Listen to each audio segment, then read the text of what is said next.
God, man. Just, I mean, how long have you been doing stand up?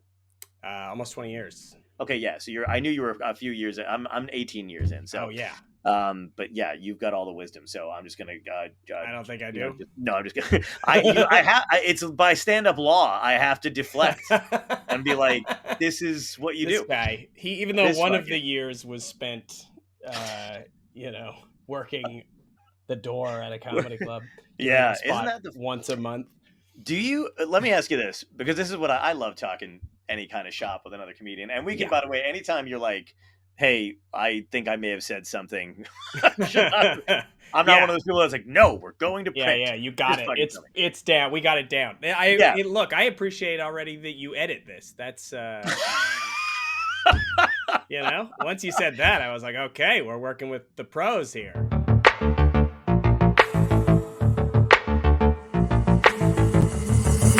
Dystopia tonight.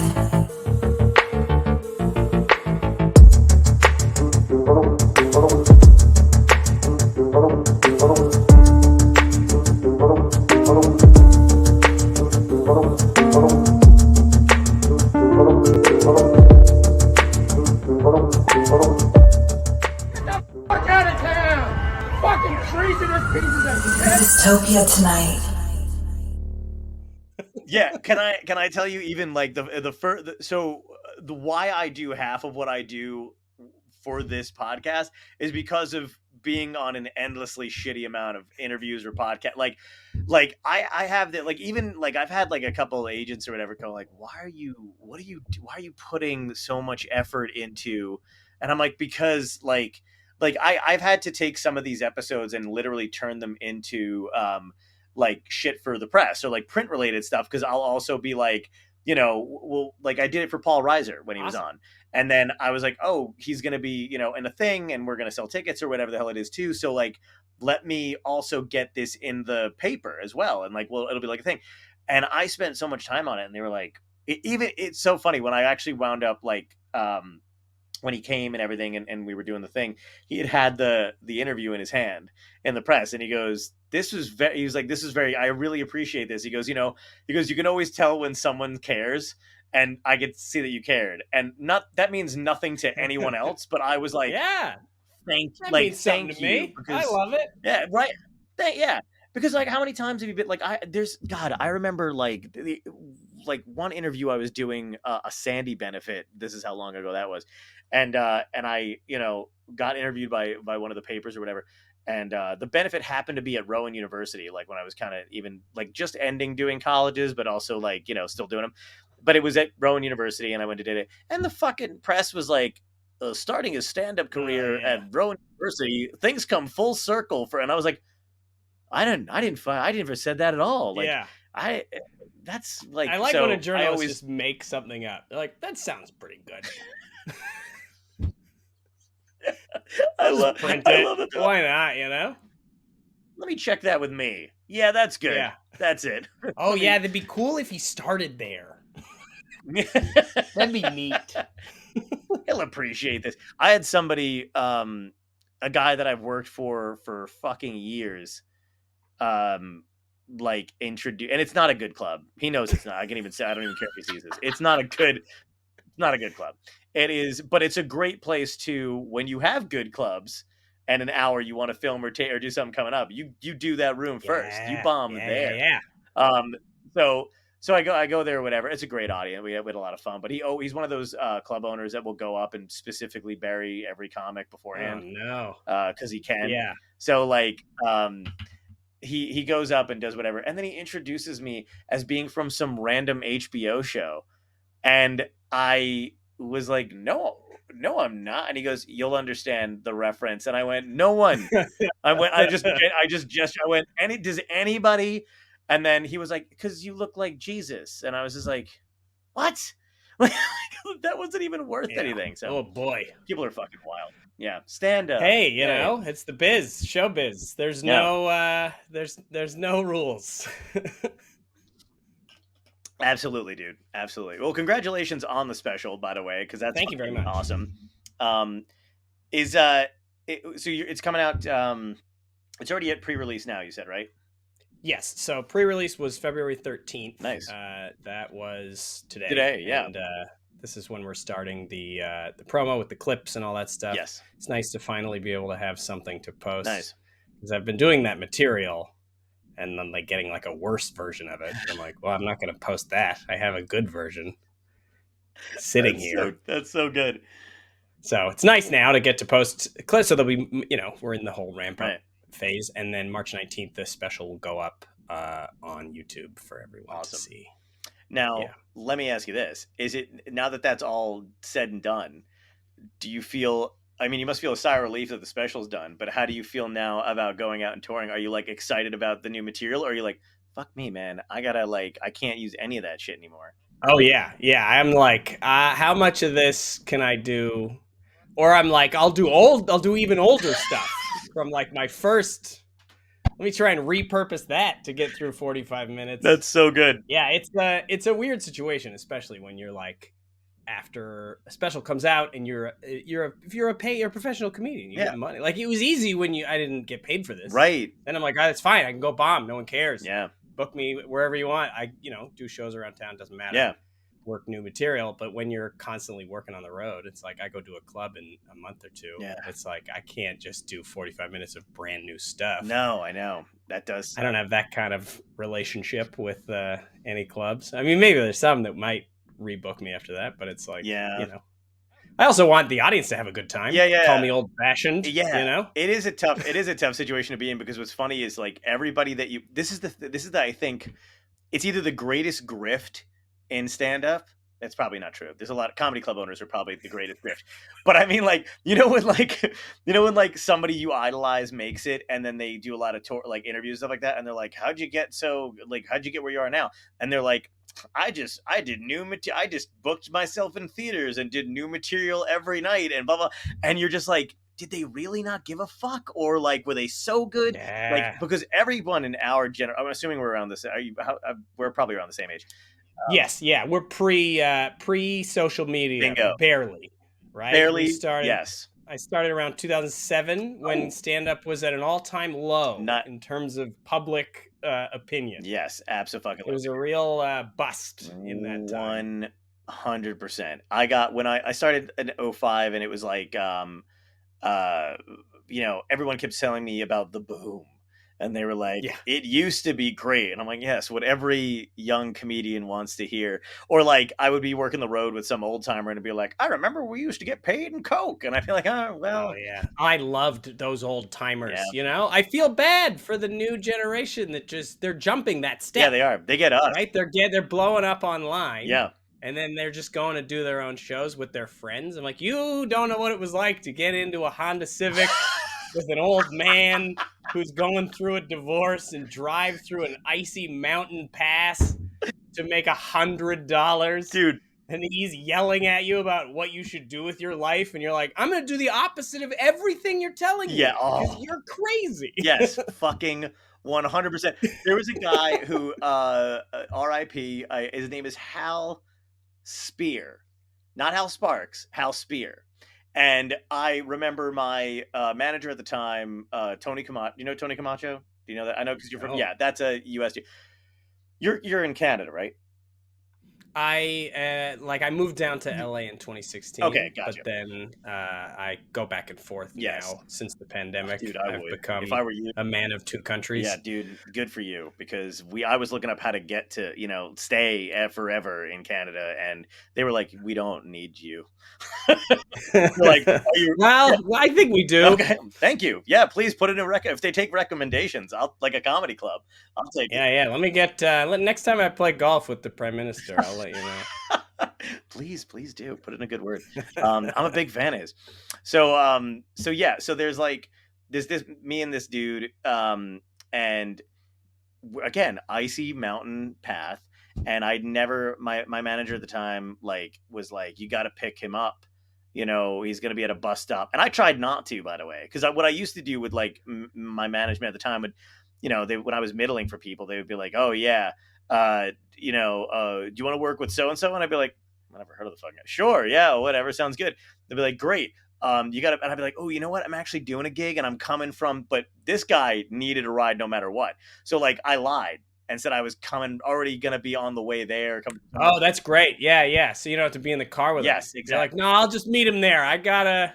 Exactly. But I got in the car, I met him at there's some bus station. So it, picked him up or whatever. And we're driving there and he is on his last, like, I don't even know what to tell you. Like he was just like, he goes, we're driving and he goes, there's times when I thought about just grabbing that wheel and driving us right off the edge of the cliff. Like, yeah, we all think that. Don't say. I know you don't. I'm like, dude, what the fuck, my guy. I'm like, first of all, wait till after we have a bad show because then I'll be right there with you. And he also changed his like. He was talking to me about stand up. He used to be Richard Jeni's best friend. Like he was telling me all this crazy shit, right?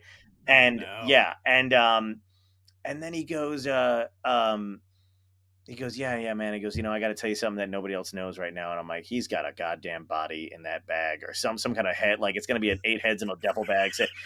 So then he goes, I'm not going to be doing stand up this weekend. I'm working on a magic act for boats. And I go, and I laughed and he goes, no, I'm not kidding. And he reaches in the back and pulls out like these giant playing cards out of his bag. And he's like, yeah, I got all these new props I'm going to be working with. I'm just like, this guy's going to fucking kill himself. What year was this? 1972? That's why I checked to see if we were the same age. And you just said pre-social media. You're a time traveler. Yes, yeah. That's wild. Yeah, it was crazy. I'm just think. I mean, there are times when I've been at a corporate gig and I'm like, they really want a magician. I should learn some magic just to be like, okay, you don't want to. Like, there's a famous story about Norm Macdonald when he used to tour like the northern towns in Canada, which are like notoriously tough. Right. He had his act, but he would memorize just like 45 minutes of street jokes, like guy walks into a bar stuff. And if his like nightclub act is not working, he can just be like, all right, whatever, 2 guys walk into a bar, here's some jokes. Nice. And just do those for the full 45 just to survive. Sure. They love it, of course, because then they can retell them. Yeah. And then you just get out of there instead of just being like, hey guys, what do you guys think about cereal? And they're like, I hate you. Yeah. I don't eat cereal. I'm a man. Yeah. That's a smart way to do it. I know there have been some shows where I'm like, man, I wish I could just crack my head open and pull out a rabbit right now. And like I would do it. I would risk a skull injury to be able to do that shit. That's what's so great about being a comedian is like all we want is for the audience to enjoy themselves and have a good time. Yeah. And there's so many times when they're like, we don't want that to happen. Right. And you're like, why? Yeah.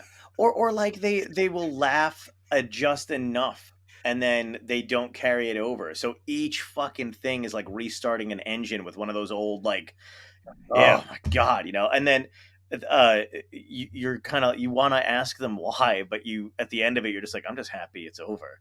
But I do want to know, like, sometimes I'm like, what happened to you? Did you forget where you were or you get tired?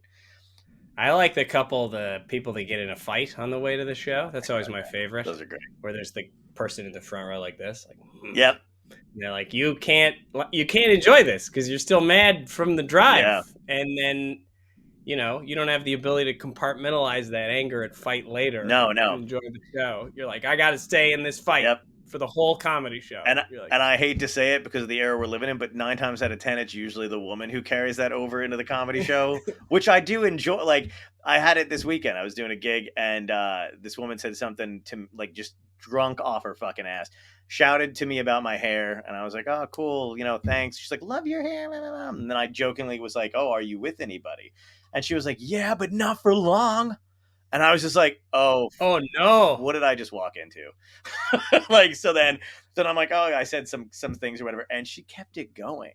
She was like, anytime I started talking about my like relationships or anything like that was going on, she would like fucking be like, I'm getting rid of this one. This guy fucking sucks. Like that whole thing. And I was just like, do you need that? Like, what is that? Yeah, that's a crazy thing. And I kind of was like, sir, if you want to leave, you can. We'll hold her here. Yeah. Like, it's fine. Yeah, you don't have to. Yeah. They're probably still together. Oh, they 100%. It was in. He's like, she does this all the time. Exactly. Yeah. He's like, that's my wife, always trying to get away. That's why I tell her not to drink white wine. This happens every time she accidentally orders a Pinot Grigio. You legit sound like a club owner I used to work for, like when I first started. That was like he always sounds like he's about to choke. I'm like, oh, buddy. Johnny, you're doing real good. Yeah, exactly. Yeah. Keep doing what you're doing. And if you need any I'm other gonna bump you material, up. let me know, because I could always. I think you could headline a Tuesday. Yeah, that's exactly it. Not if you don't think you's good enough, though. Like, don't put it on me, motherfucker. Like, do you want me to headline the Tuesday or not? Like, yeah, it's funny. I know, it's crazy. Whoa, what a fun business. Anyway. Yeah. Anyway, fun. Yeah, that's a great one. But yeah, man. So so you started in 2007. You got the special out. Let me ask you another thing about the special, though, too. Oh, sure. Are you at all dismayed by the amount of so now, when we were kids, probably when a special came out, it was like HBO fucking, the whole thing. Like, are you as jacked as you thought you'd be about putting out a special as you were when you were oh man, it's like you get like one shot at it and it's an HD camera, because now we all have HD cameras. So how's that level of enthusiasm for you? It's like even more stressful because I know that I can't offload anything wrong with it onto that excuse. Yes. Right. Yeah. There's no, because I've done a couple TV spots and even late night, when you do Conan, it's it's one shot. Yeah. That's it. Right. And it's if anything goes wrong, but with this, it's I had 2 shows. I had all the cameras. I was there. I helped edit it. So I am very proud of it, but at the same time, it's I feel like it'll hurt more if people don't like it because I can't make any excuses. Yeah, no, I'm sure it'll be that. That's the thing too. You have to get the amount of views, or even if you don't, that's the weird thing too. Is I've seen people post a special, and when you see other comics do it, sometimes they're like, "Thanks, man, 4 million views." I just want, and they circle the fucking thing, and then there's people who are sort of brandy new, but they think they put out a special, but they still have to do that thing. So thanks guys, 400 views. and you're like, oh yeah, about that. But yeah, it's a lot of pressure on us. Yeah, all the numbers, right? That's never something that I thought I would need to do, but it's you just have to adapt, got to figure it out. Yeah. I mean, when it's happened every time stand up has gone through these phases constantly. Right. And we are kind of in the unique position where technology is advancing so fast that we're there for 2 of them. We saw the streaming boom, and then now the social media boom. But I'm sure when the radio came out, there were a couple of comics being the radio, that's not real comedy. Yeah, exactly. What, I gotta be an audio technician now? It's so fucking true. The only thing that I feel is a little bit different is that there's nobody really controlling it. We do leave it up to a ghost, basically. Yeah, the algorithm, and people refer to the algorithm like it's some kind of deity. Yeah, that's the weird part. Well, we're all in talk about it. What was the last Mission Impossible movie? Whatever the last one was called that came out, where they're the entity the entire time, and I'm like, dude, fucking say AI. Yeah, we know what it is. I don't have to give it a name. What is the algorithm like this week? Does this please it? Doth this please you, master? I'm talking to the camera with a vertical display for over 3 minutes. Yeah, everybody thinks they got. I heard the algorithm likes 4 minutes this week. I heard the algorithm. I got an email from someone that told me the algorithm likes better quality video. Yeah, I heard the algorithm likes ball play. What? Who the fuck said that? But that's the craziest thing though too. And I have this. I'm semi shooting myself in the foot when I do this kind of shit. But because we know the way it works, especially the way we just described it, when a PR person or whoever comes to me and they're like, hey man, you got to get, this is what they're looking for. I'm like, well, if we know that and we know I'm already, can't we just skip this? And they're but they're very much you must pay your dues, because the algorithm, I think, pays it's this weird symbiotic relationship that the business end of this, the ones who supposedly went to, not that they didn't go to college, but you know what I mean? A college degree for that kind of shit is just a soft hand job at this point, because it's you're making it up as you go, guys. We know you are, and you're charging us a ridiculous amount of money to, be the idea men for it, right? I'm gonna get. Yeah. My team's gonna lose me. Leave me. But but like, I mean, we're all doing that though, no, kind of. yeah, kind of. We're all But at trying to least we figure have it out. talent. They don't even have the audacity to have a skill.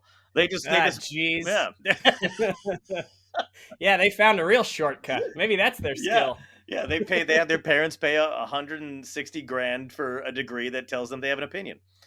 Yeah, what kind of idiot was I trying to go on the road for years? Tell me about it. I just like the idea. Like, it's nice to be able to reach people without any specific need either. Like, it's kind of cool. Like, I like the idea that, but I don't know if that is better or worse. Like, when people had to tune in to see something, I guess it was like, it's more exciting. Everyone's watching it at the same time as you. Yeah. I do miss the communal aspect of that kind of thing. I feel like really old saying it. I don't mean to be, but like I do feel like it was cool to, if you saw somebody, you would know, oh, we all watched that fucking thing the other day. And how many of that's left? The Super Bowl, maybe, and then I don't know, maybe some award shows. Like if you're into that shit. Yeah, reality show finales. Yeah, I think those used to be pretty big. Yes, absolutely. I don't know if they still are. I don't think so. I still watch. Do you watch any reality TV? I don't anymore because it's now been replaced by TikTok or Instagram Reels. Like that's my reality is people falling on the ice. What's interesting is with the streaming services that went back and showed the original older reality shows, it was cool to watch people before social media living in this, like, they had no idea. Like now, if you watch a reality show, people are like, it doesn't matter if I win the show as long as I can become an influencer. Right. So they're very on, right? They're not as focused on the main goal. It's like their main goal on the show is like have sound bites, be clippable. Yes. And then maybe win. Yeah. But like go back and watch like season 1, 2, and 3 of like The Amazing Race. People are like so bad. They're savage to each other. They're saying stuff that I'm like, man, I would never say that with cameras around. Right? And it's like, but this is honesty. This is what reality TV was built on. Do you remember like early MTV reality TV show days where like The Real World and those ones, what the fuck was that one? I don't know if it must have been MTV, where like I think it was called Next or something like that, where it was like dudes on a bus and then girls on a bus and they would rate guys or like rate each other and they would just come back to the bus and they would just be like, like the girl would just be like, you can tell he's fucking poor as shit. Next, You're like, holy Christ. Like, this is nuts. Or they'd be like, that guy's poor. She got fat ankles. Next. Like, holy shit, these guys that never really comes up on The Bachelor anymore. Do they talk about their income? I remember that show, like, there was that show, Average Joe. Oh, yeah. Where they, like, and that guy they told everybody he was rich. Yeah. And then they're like, he's not rich. And then they were like, oh, okay, see you later. He's not rich. Yeah, exactly. And they got that one now. I think isn't the Golden Bachelor about money? No, that's they're a golden age. They're like old people. Oh, that's the golden part. The guy was like, I think he was 80 or something. Oh, that's fucked. He better have fucking money. Jesus Christ, 80. Yeah. That's another thing too, is like we've fetishized somehow like it's like we should be watching. Like it's like if you don't watch it, you're like ageist, and I'm like I just don't want to watch it. Like I'm sure old people fuck and they're having a good time, but don't make me feel like an asshole for not wanting to watch it. I just don't want to do it. Yeah, get it going, guys. There's also that one, we should probably delete everything after we mentioned it, but there's Love on the Spectrum. Oh, yeah. That's a big bone of contention that shows up in my, it's controversial, right? 100%, because they're like... Is it good for people on the spectrum, or is it bad? And like all these people are saying it's bad, and then they had one of the cast members come out and be like, "No, it's actually really good." I know, and I was in the camp of, well, I have a bunch of people I know who really love that show, and who are usually on the very, very woke side of shit. And they're like, "That's a beautiful program," and I'm like, I kind of feel like we're using them. Like, don't think if you can. But then you're right. Then that dude came out and was like, "This is a great experience," and I'm like, I don't know what to think. The one that broke it down for me was them being like, would this make you more likely to date somebody who is on the spectrum? And it's like, if the answer is no, then it's not doing a good thing. Are they? Oh man, that is yep. We should move on. All right, delete all this. Delete all, that's just I'll get that out of there. That's hilarious though. But that's probably a good. I don't know. Then they should do it for all of us because like, what if like they should be like dating curmudgeons, and then it's just like, I never wanted to be married. Dating a guy that hates every restaurant. I want to date that. That should be the show. Just a guy. What is this? Menus too big. I don't like the font. Just everything. Yeah, absolutely. Or just dating people with extreme pet peeves. He has too many socks. Like, and you're just like, oh my God, that's a weird thing to get over. But yeah. That's like if you watch House Hunters International. That's my in-laws really love that show. I have seen that show. It's a lot of people who are like, I need a room for my owls. He doesn't like them, and you're like, oh, this is a weird. I don't think you guys should be right.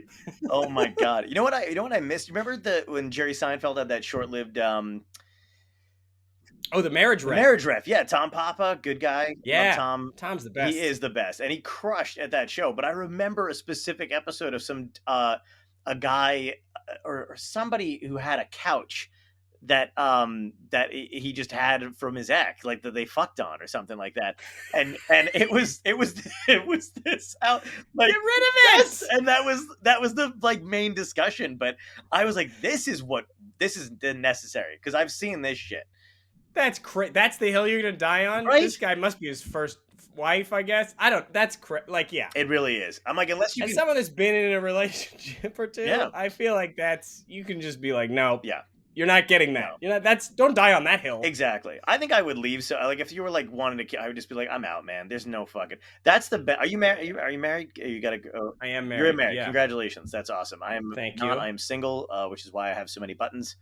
That's not true. I bet you there's the right ladies out there that would love those buttons. I would. Well, I don't. Yeah, maybe they would let me keep them. I feel like there's certain things you're not allowed to keep. Like depends. Like what? Like what, all depends. You're right. Maybe she's into it. Right, unless she likes. Maybe she wants your weird couch. Yep. I have to get one. I have to get a weird couch. That's a good idea. That way the buttons don't look so strange. I'm like, this is a couch I have slept with many people on. Yeah, see, that's a clever strategy. You got to have a diversionary thing. It's like... yeah. It's like trying to... just have something really bad, and then you're like, okay, fine, I'll get rid of that, but I'm keeping the button. Right, yeah, exactly. Okay. Yeah. It's like slipping like really risque jokes into a sketch so that you can get by the slightly more... Like, this is what I really want. But we'll do this. Exactly. Yeah. Yeah, I'm not. I find that I fucking read something the other day, and I was like, God, it's like somebody ripped this from my head. But it was basically like the longer the older you get, and the more comfortable you are with yourself and being alone, the less you want to give that up. Which is so kind of funny. Oh, yeah. I still date. I still like meet people, whatever. But I do find myself like very often being like, yeah, it's never gonna go past this point because I just like. Now I just like waking up in my own bed or just not having anybody to talk to at 9 a.m. Like my friends call me and like, we talk about their problems and all this shit. But when I do hang up, it's shitty, but I do hang up with them and I am kind of like, I don't have to hear, like if I was with somebody, I'd have to hear more of it all the time. But now they're gone. Now, I was like that. Absolutely. I value my freedom very much. And that's why I think as a comic, it's, there's part of it. When you're on the road, you can kind of regain that a little bit.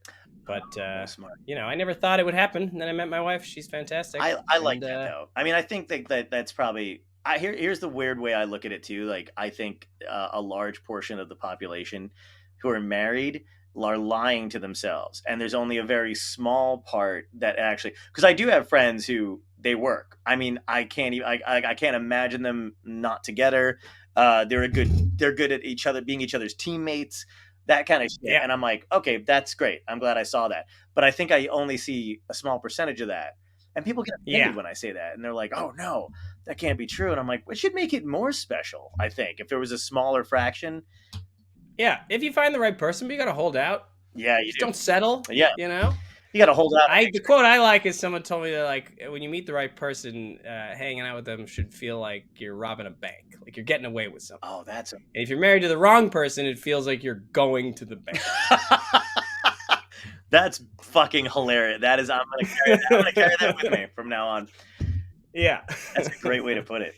Yeah, very different. Yeah, similar, but yeah, I know. I agree. I see people that are like that. It seems like a lot of fun. And also, like, you have to make sure you don't look like shit. Like, I have to, like, I'm near 40. I'm getting close. yeah, And I know yeah. that, like, it could be, you ever get to that point where you're like, I could very easily look terrible. Oh Not yeah, that I look, I do it a lot because I had a kid, right? So I've oh, had the congrats. past year. Nice.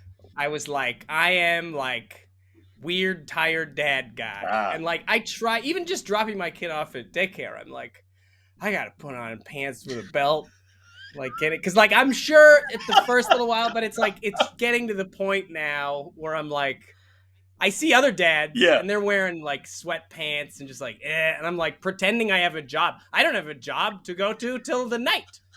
But I'm like showing up, like looking like you never know. I might be going to an office, Yeah, yeah. like a You real never, contributing member of I society. might have to step in and answer a phone, a Yeah, corded I phone. gotta sit. Yeah, I gotta. It's rotary still. Yeah. That's how important I am. Yeah, Oh, different lines. Someone's on line two. Yeah, that's right.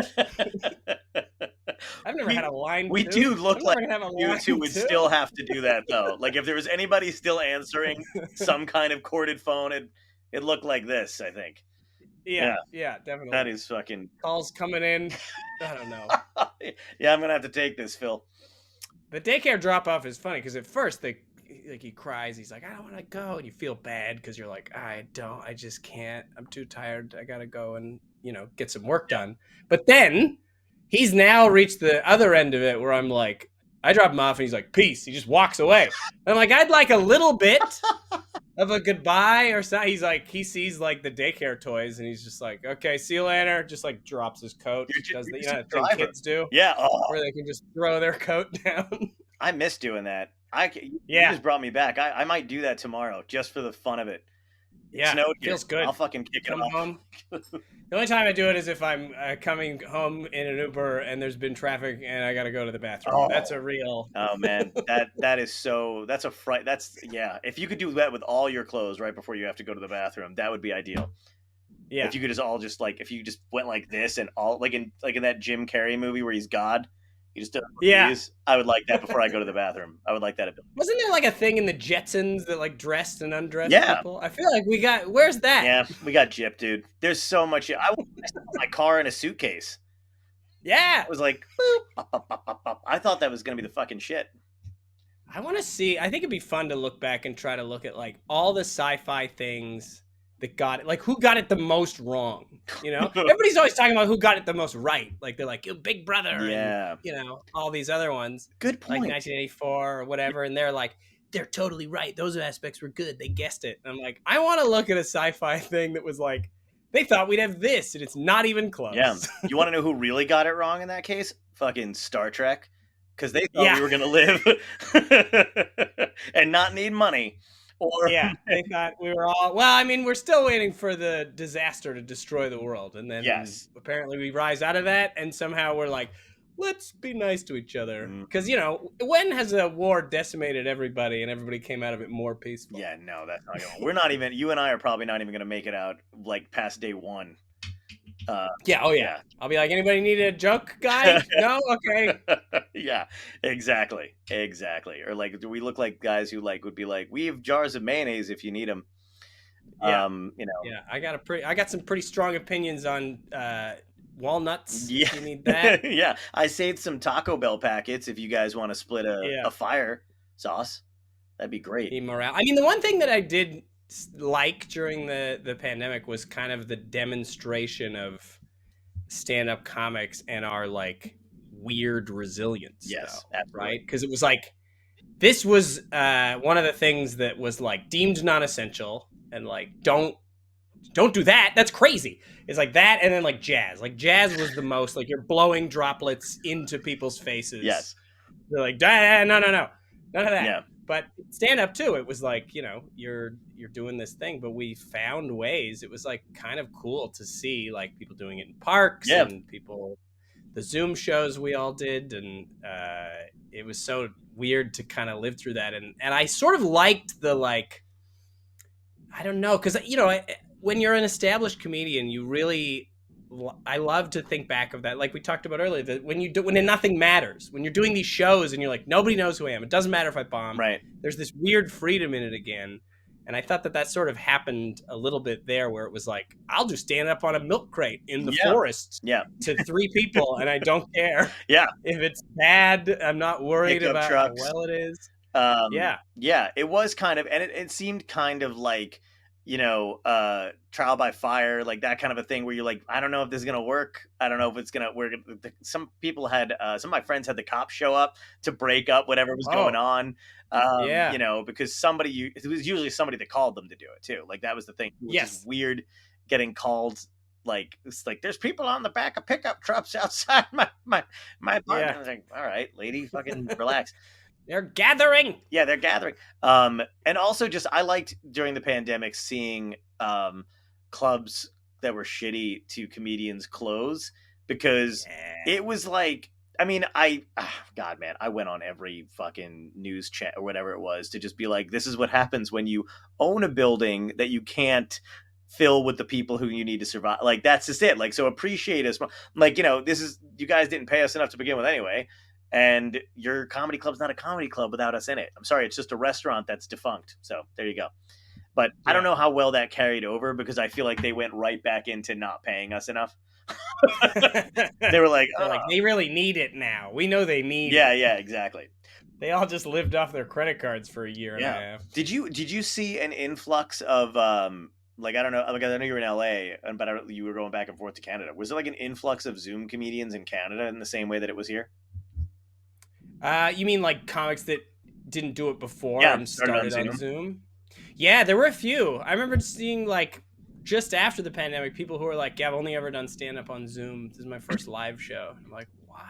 I know, right? And it's a very weird, like, so one thing I noticed about them is there's, because they only ever did it in front of a camera, they got really comfortable with silence, but like like they had a weird thing to them where like they didn't even notice they were bombing or anything like that, because it's amazing how far that can take you in this business. 100%. Yeah.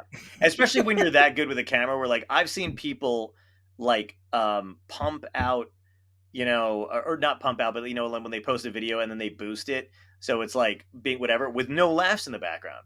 Yeah, But like, yeah. I think it confuses like people who are just like, I don't know, like it's a weird phenomenon where it's like 1,000,000 views, and I'm like, nobody's laughing.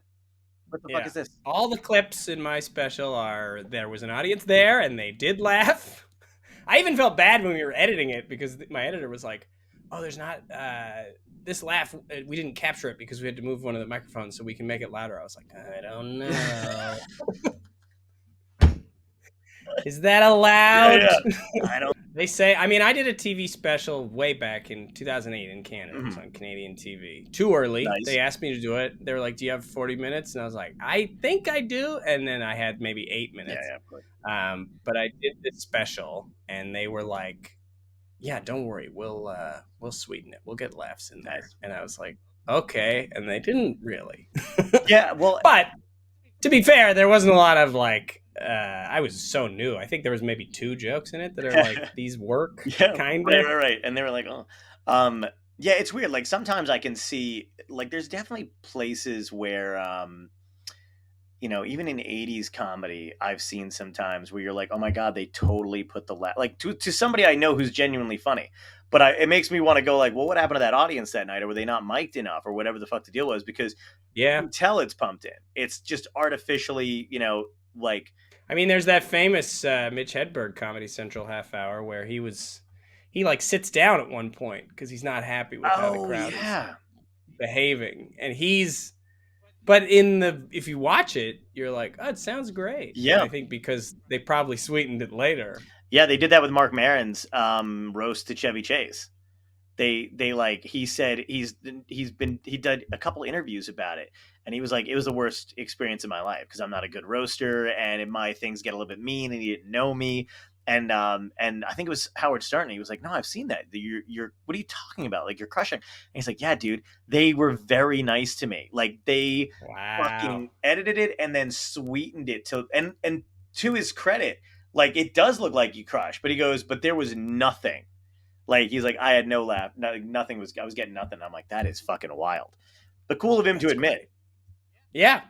And also, I guess you Yeah. can at that point. If you're like one of the biggest podcasts in the world and you're Mark Maron, you could be like, yeah, that fucking sucked. I tell everybody I crushed all the time. Yeah, I know. No, I did really well. Totally killed. Yeah, exactly. Do you remember your first set? I do, yeah. I Yuck Yucks? I did it was on my yes, that's right. Knew it. It was a Yuck Yucks in Vancouver, British Columbia. I called the club on my 19th birthday because that is the legal drinking age Ooh. in British Columbia. Fancy. And I was like, I knew I had to be 19. I wanted to do stand up ever since I was in high school. Nice. But it was, again, it's like, it's a totally different time. Like we had no resources. No. All we had was like Chappelle's Killing Them Softly special. Yeah. And then like Chris Rock's Bigger and Blacker. So good. Like those two were like, I watched them probably 15 times each. Yep. And then like, I didn't know, somebody even told me, they're like, oh yeah, what comedians do is they carry a notebook and they write down jokes. And that like blew my mind. I was like, wow. They don't just come up with What a great idea. Yeah. Keep track of it. So then I was doing that. And I kept a notebook of like joke ideas for like a year. And then I think I was like, okay, I think I'm ready. And I called the club on my 19th birthday. I went in. First show I did okay. Like it was fine. I was very like Hedberg kind of one-linery. Right. And then the next week, they're like, come back next week. And I went back the following week. Did not know anything about microphone technique. And the microphone had been turned down at some point. Like the gain was off. Because I think the comic before me was really loud. Right. And I didn't know that. So I was holding it like where I normally held it, really far away from my mouth. And the audience could not hear me at all. And so they started booing. And I left like after 2 minutes. So good. And I was like, that probably happens a lot. People getting booed off, right? Yeah, right. And I was like, to this day, I have never seen it. As far as I know, I'm the only comic I'm aware of that I've seen get booed off stage. They have you on the wall at Yuck Yucks. First comic to be booed off the stage. Yeah, I don't know. Maybe. That's great, dude. I remember my first time did well. Second time, not so good because they did that thing where they were like, hey, somebody got bumped. Can you do 10? And I was like, yeah. And I literally only had the 5. And really thought I could fucking, I got pages and pages. And then I went up there and it was like, and it was in front of friends too, who had missed my first show. And they were like, we're coming to the second one. You did, we heard you did great, like blah, blah, blah. And I was like, strap in. Yeah, I still, to this day, when I have people who saw me, like friends, people that were my friends when I started doing stand-up, they come and like, you're a lot better now than you were 15 years ago. Like, yeah, I should hope so. Right? What I remember, one of my best friends would come to a show when it started out, and I swear to God, it was one of those things where you were starting out and you would do like every other one was a hit and miss. So you're like, good show, bad show, good show, bad show, good whatever. Yeah. Don't know why, don't know how. She would always come to the ones that were off. And I was like, I swear to God. And she's like, I don't know. Is it me? Are you nervous around me? And I was like, no, I don't give a fuck about you. Like, you're just coming on off nights. I don't know what to tell you. That was like me with my dad for a long time. Like whenever my dad came to see me, he'd be like, so much worse. I would bomb horribly. And I was like, this was when I was like doing well pretty consistently. Yeah. And somehow like on the off chance when the audience wasn't with it, he'd be like, yep. No, you're doing it. Keep doing it. But he was always very supportive. I'm very lucky.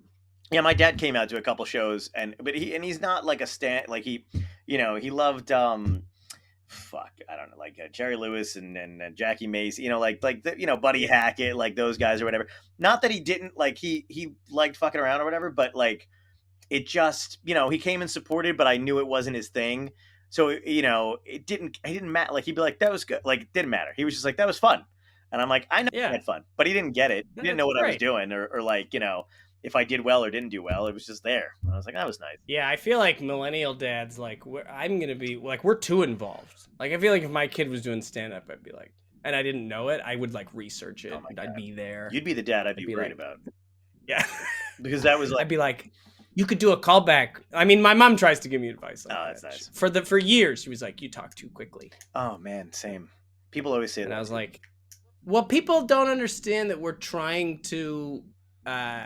I don't know if you're like, I'm trying to match the energy of the Yes, crowd. So if they're slow, I speed up, so they'll try to catch up. Then I slow down. exactly. You know, when you do 45 minutes, it's all about that, trying to find that sweet spot Yes, where energy is matched, and you're like, okay, this is the pace. But it's hard to chase too because it changes based on check drops and yeah, how tired they are. If people go to the bathroom, something happens. You're constantly resetting, and so the speed you can use things. You know, some comics use body language. They talk about it.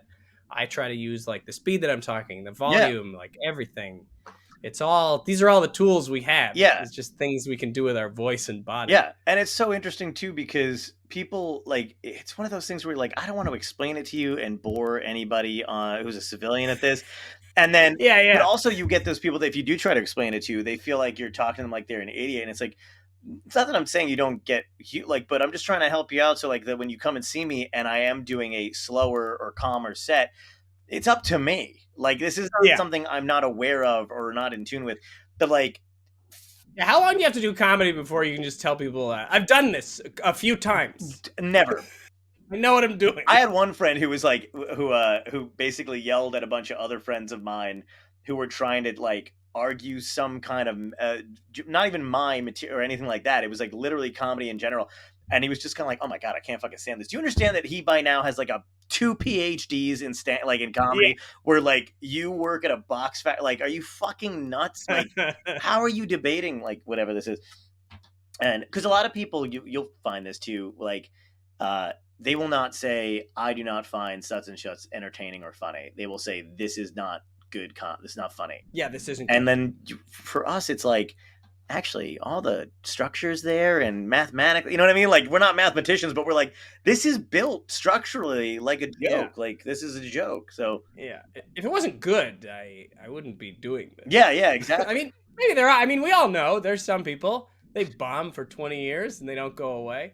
I assure you, I'm not one of those people. No, I hear you, man. Say, and I just worked with somebody who was emceeing a thing, and I've known them. I love the very sweet person, but like, I'm like, how are you still? I'm like, you know what? The other thing too is, I'm like, that must be what passion is, and I must not Yeah. have it because I think if I were that, I would walk away. I would leave immediately. But that must be what passion looks like. Yeah. I mean, part of it, you got to be doing it for the love too. Yeah, I think, you know, the art, the science of comedy has always been so fascinating to me. me Like, too. what makes a joke work? Why does Yeah. this work? You know, I can't even like explain my act. Like I can't, Do it either. you know, because I'm doing all these interviews now, and it's like, what, you know, how do you, what do you? And I'm You like, want me to ask you one of the generic I questions that people say probably ask? things. People, Yeah. I say things, and then when people laugh at them, I remember that, and I do it again. You see. And I don't have any idea why those words in that order elicit that response, but they do pretty consistently. And if they don't, I stop saying them. And that's it. Yeah. That's all it is. And then the interviewer's like, this guy, right? Anyway, we were hoping They're for like, a, okay, well, you know, I heard a joke the other day. yeah, they're like, we would prefer it if you just said it made people happy and it makes you Yes. happy. Yes, that is. I just want to give back. I want to unite There you this go. divided country and help bring people into that area where they can realize we're not so different after all. That was real. That was very Kevin Hartish. That was like bringing, or not even. Who was that guy? Was it Mencia who used to do that? Man, I just wanted people to learn and love from me, like that kind of thing. I Is that? swear to God, I missed that whole. oh, That I remember that was going on when I started, but I was Me like too. very like I don't know. yeah. I was like, this seems harsh, and not what I remember from the books I read in the '70s. From the '70s. Yeah. From the '70s. Yeah. I am a time traveler. But yeah, there's like, you know how I know it's going to be a shit interview when I get into a thing is when somebody goes, how would you describe your comedy? And then you're Yeah. like, okay, you don't care. And I remember being in on LA Talk Radio, and some dude was like, how would you describe your comedy? And I was next to some dude who was like very show, you know, LA comic, like showy, you know, that kind of shit. And I was like, oh man, I don't know. Like I was trying to like make a joke out of it, whatever. And he's like, let me show you how to answer that question. I speak the truth. I don't want to be like, you fucking phony. Like, like get fucked, my guy. Like, what am I? You know, I mean, like it's comedians, we're the last truth tellers left. yeah, exactly. And you're just like, oh god, these fucking people. But yeah, I try not to do that kind of shit. Yeah, I think it's like, I like to offer people. I think I like comedy now because it's with the new world. We can complain as much as we want and harken back to the old times. Yeah, and I catch myself constantly, but I have to try to remember one of the best parts about comedy is that we're finally shifting, I think, into that world that musicians have lived in for a while, where before people come to see them, they have the opportunity to research and listen to what they do.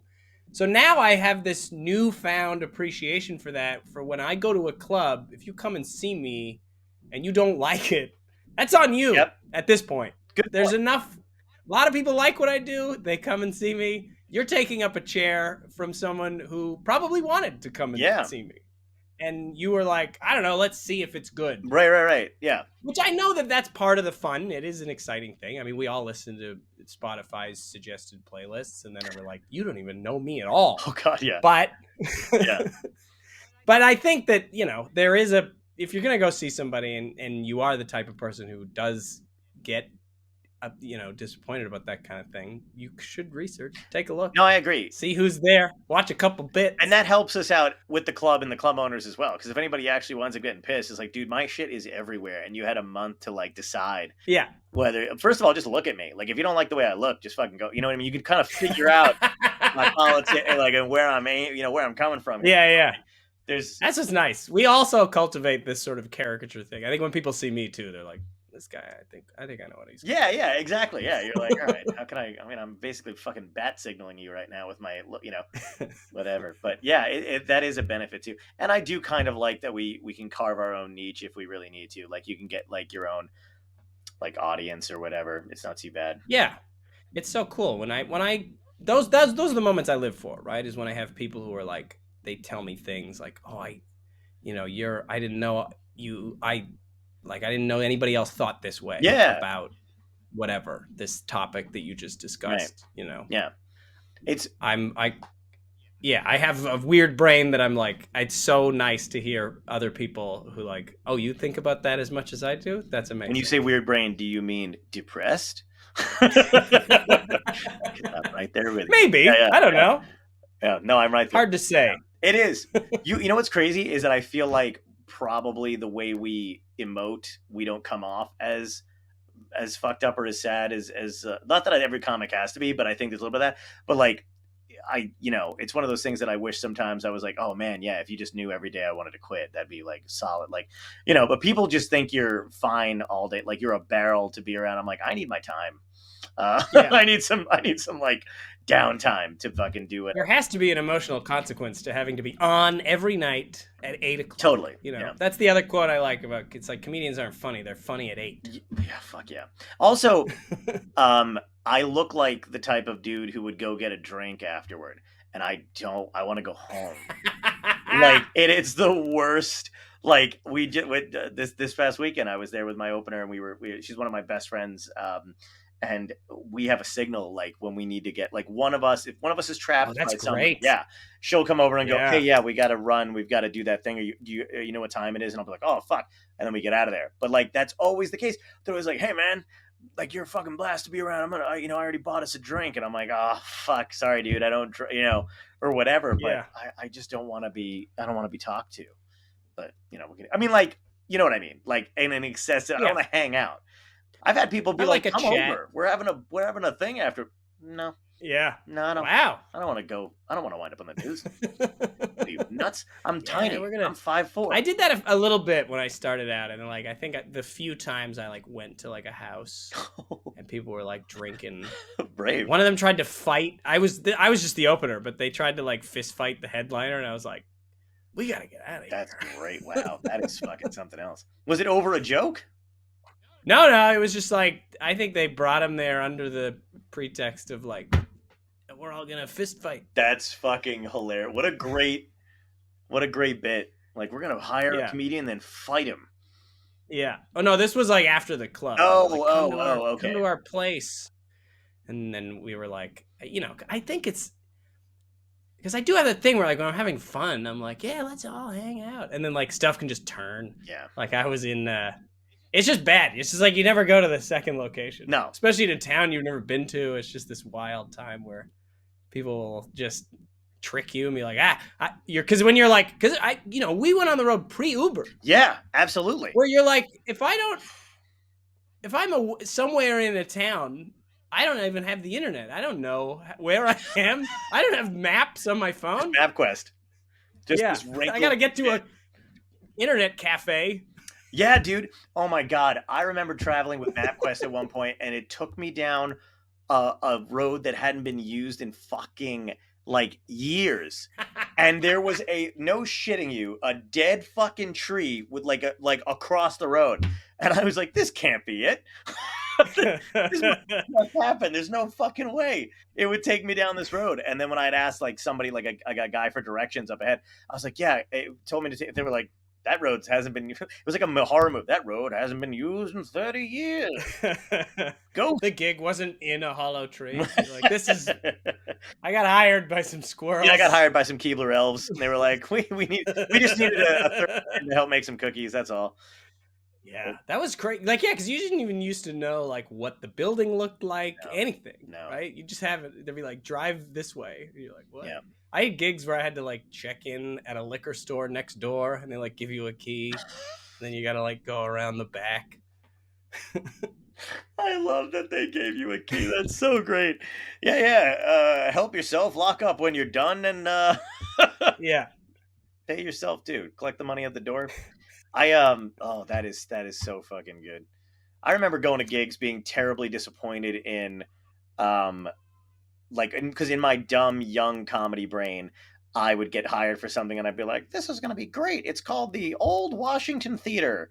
And I'm like, would imagine like this fucking, beautiful. When you pump it up in your mind, you're like, this is going to be incredible. Yeah. And then you get there and it was, I remember when I got to one of them, it was an old abandoned movie theater where the stage was at the bottom in front of the screen. Oh, no. Yeah. And they called it like, this is a theater gig. And I'm like, yeah, but it's a literal fucking like movie. Like, what the fuck, guy? Just brutal. But I wouldn't change any of it. Yes, go to great way. Yeah, no, me neither. We wouldn't change a thing, folks. This has been great, man. Thank you so much for doing that. Real quick, plug your everything. Where can people find your special, name of it, your socials? Yeah, my special is called Popcorn. It is available for pre-release previewing now. It's a pay-what-you-can model on the 800-Pound Gorilla Media website, which you can find through I have a Instagram, and then my link tree will take you there. And you can also find me on Facebook. My Instagram is at Ivan W. Decker. My Facebook is just my name, Ivan Decker. And then March 19th, the special will go up on YouTube for all to see. Yes, where you will make a shit ton of money. Yeah. Ring, ring, ring, ding, ding. Yeah, and I'm going to ask you the last 3 questions that I ask every guest on the show. So are you ready? Yes. Great. First question's a bit of a softball question. I'm sure you've heard similar before, but, deal with it. So if you go back in time and talk to your younger self, what piece of advice would you give yourself that would help you today? Oh, you know what I wish I had done? I wish that I had held the microphone in my other hand. That's a first. Wait, why? I picked my dominant hand to hold the microphone, which is wrong. Yep. No comic does that. I know what you mean. That'd be so weird. But I did it because I was like scared at first, and so I held it. So then my left hand is supposed, like, you gesture more freely with your dominant hand when you're speaking. Yeah. And so my gestures I did a half hour for Netflix, and my arm is like, it's very stationary. It's distracting to me. I don't know if anybody else notices it. It's a dead arm. But I feel like if I had started with left hand microphone, this could have been avoided. I've been trying to switch, but it's harder than you think to switch microphone hands. I truly I cannot. First of all, I've done like 200 and some odd episodes of this. You're the first one who's answered that question in a very niche, like this is general to stand up, like a way. Everyone else is like, man, I would have shaken the shit out of my younger self and just gone back. And you're like, honestly, just switched hands when jerking off and Yeah. also microphone usage. That would be it. Yep. Fucking hilarious. That was beautiful. Yeah. So the second question is, what had to end in your life, good or bad, that led you to where you are today? Let's see. I would say my parents' marriage. Fuck. That's great. Like, I think if they weren't divorced, I don't think I'd be a comedian. Oh, that. But you know. Yeah. Good call. Good call. Thanks, Mom and Dad. It all worked out. The catalyst, like, was that what started making you funny? I think maybe because I'm a middle child, right? And so as when you're I was 3 boys and my mom and dad, and then when my dad left, I feel like my older brother gets upgraded to dad, and I'm upgraded to oldest brother, and so it's like this weird scenario. But I also think as a middle child, we're very much the mediators, right? Yeah. People are fighting, it's crazy, and then we have to come in and be like, hey, you guys want to talk about anything crazy? Did you notice? Hey, where are you from? What are you doing? Where you want to hear my impression of the Simpsons voices again? That's great. That's a good way to explain it. I like that. And so, yeah, I think that's where it all started, and seeing that, like, trying to bring levity to these heavy situations. Yeah. That's generally the origin story of comedians, I think. Yeah, absolutely. Either levity, in your own life or somebody else's or your family's. My parents also from divorce, so we've got that going for us. Or I'm a child from divorce. Actually, I don't know. No, their parents were still together. But yeah, that's crazy. That is a weird coincidence that we all kind of have. Like, I find that very interesting. Like, it doesn't have to necessarily be that way, but it's weird that 9 times out of 10 it is. Yeah, I don't know what it is. I think it's just like at a young age, you're just revealed like nothing is permanent. Yeah. Go into the wind and do what you wish. I'm gonna name that episode that. And go into the wind and do what you wish. With Ivan Decker. So last question ties into the show. It's called Dystopia Tonight. If this was a genuine dystopia, more so than it is today, you woke up tomorrow and you find out it's the last day on Earth for everybody. What do you think would be the cause? Do you think it'd be political collapse, aliens, zombies, your choice of destruction? And what would be your epic death? How you going out? Oh, I don't know. I feel like it'll probably be like the sun exploding, but that's a long time from now. Yeah, I don't know if we're gonna make it that long. No, you and I won't. I have no idea. I mean, we look good. I mean, we're not gonna see it. But I don't know what it would be. Like I think it'll be like a slow decline. That's kind of, everybody loves the bad weekend theory, like with the dinosaurs, where the meteor just comes and kablam. Right. It's all over. That's nice, right? Just the lights go out. You don't have to worry about it's the best way to go, aftermath. probably. Yeah. So I feel like that'd be, so if I knew it was all going to come apart, or like the Earth just like spun out of the solar system or something, somehow gravity got weakened. Right. Earth was like, oh, whoops. And what are you when you're doing? Like spinning around. Yeah. So we all just freeze, or I don't know, some people cook. I don't know how it works.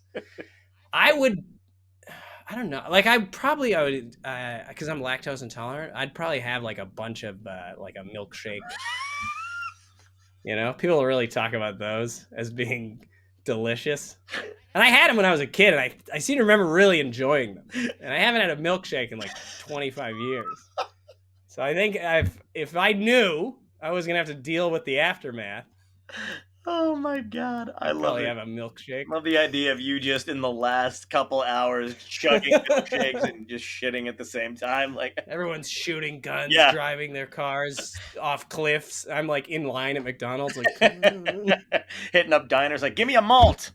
Yeah, like I don't know how to make one. Oh. I would need someone else who wanted their last day to be, I'd like to make a milkshake. I will search the globe and find you someone whose epic death is making someone a milkshake who can't have it. Find someone that wants to make a vanilla milkshake. Yeah. Some poor dumb McDonald's employee like still doing it. like that kid from The Like, Simpsons. Yeah, I'd like to make it the old-fashioned way. Somebody like that. Yeah, exactly. Yeah, 6 of one, half a dozen of the other. Let me get you a milkshake there. I'd talk in that voice exclusively the whole final day. You got to. It's a choice, and I think you should stick with it until the very end.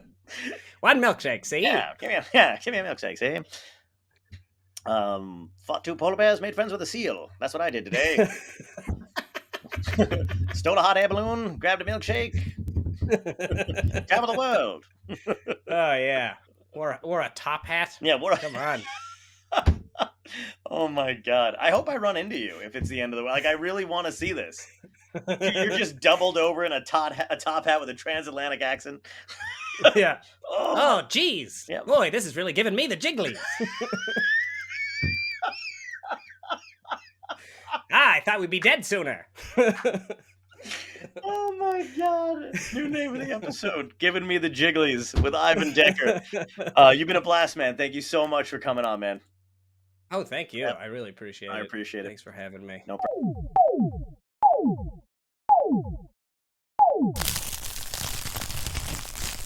Dystopia tonight.